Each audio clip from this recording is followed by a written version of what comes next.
कभी कभी ऐसा होता है कि हम किसी प्रॉब्लम को सॉल्व करने जाते हैं और वो और भी बड़ी बन जाती है। कुछ ऐसा ही होता है वाटर ट्रीटमेंट की दुनिया में। सोचिए, पानी साफ करने के लिए केमिकल डाला जा रहा है और पानी साफ होने के बजाय उल्टा और धुंधला हो रहा है। चलिए, आज इसी मजेदार पहेली को सुलझाते हैं। जरा सोचिए इस सिचुएशन के बारे में। एक वाटर ट्रीटमेंट प्लांट है, काम है पानी को साफ करना, लेकिन हो क्या रहा है? जैसे ही उसमें केमिकल मिलाया जाता है, पानी साफ होने की जगह और धुंधला हो जाता है। मतलब बिल्कुल उल्टा। ऐसा कैसे हो सकता है? इसके पीछे की केमिस्ट्री बड़ी दिलचस्प है। चलिए पता लगाते हैं।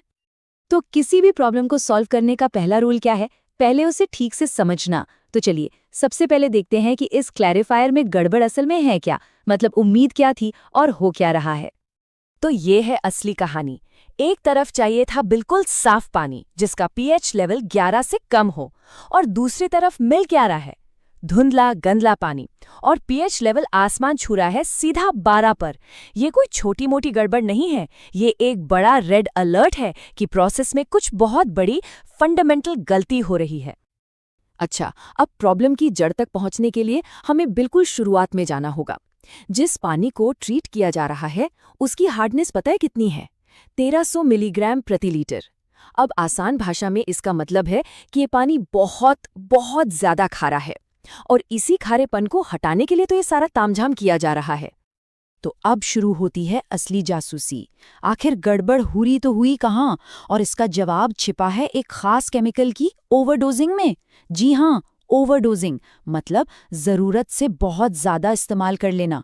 और इसके पीछे की साइंस कमाल की है। और इस पूरी कहानी का जो मेन विलेन या कह लें हीरो है, वो है चूना। साइंटिफिक नाम है कैल्शियम हाइड्रोक्साइड। अब इसका काम है डबल रोल वाला। एक तो ये पानी के खारेपन को कम करता है, और दूसरा ये पानी का पीएच लेवल बढ़ा देता है।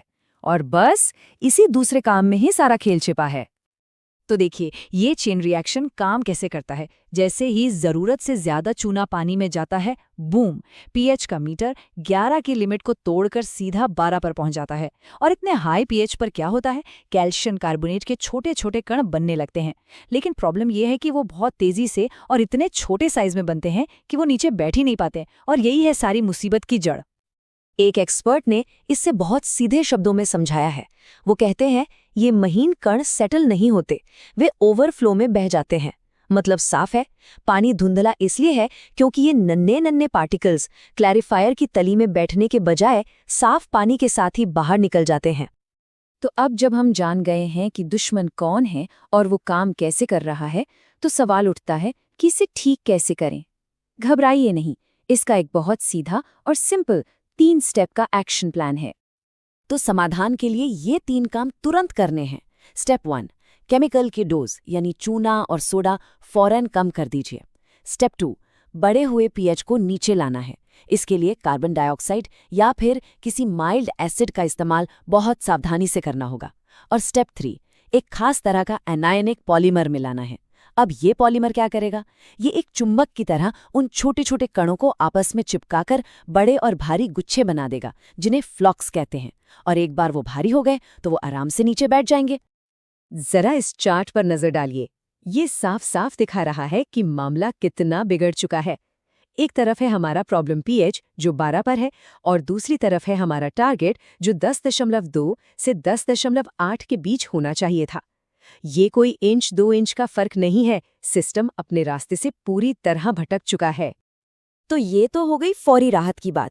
लेकिन अब जरा उस सुनहरे नियम पर आते हैं जो ये पक्का करेगा कि ऐसी प्रॉब्लम भविष्य में दोबारा कभी हो ही ना। अब मैं आपको वो नंबर बताने वाला हूं जो इस पूरी पहेली का सबसे बड़ा क्लू है।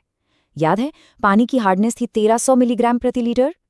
अच्छा, अंदाजा लगाइए कि उसे ट्रीट करने के लिए असल में कितने चूने की जरूरत थी? सिर्फ 480 मिलीग्राम प्रति लीटर। जी हाँ, सिर्फ 480। बस यहीं पर इसी नंबर में सारी कहानी छिपी है। तो अब पूरी तस्वीर एकदम क्रिस्टल क्लियर है। ये कोई छोटी मोटी डोजिंग की गलती नहीं थी, ये एक जबरदस्त ओवरडोज था।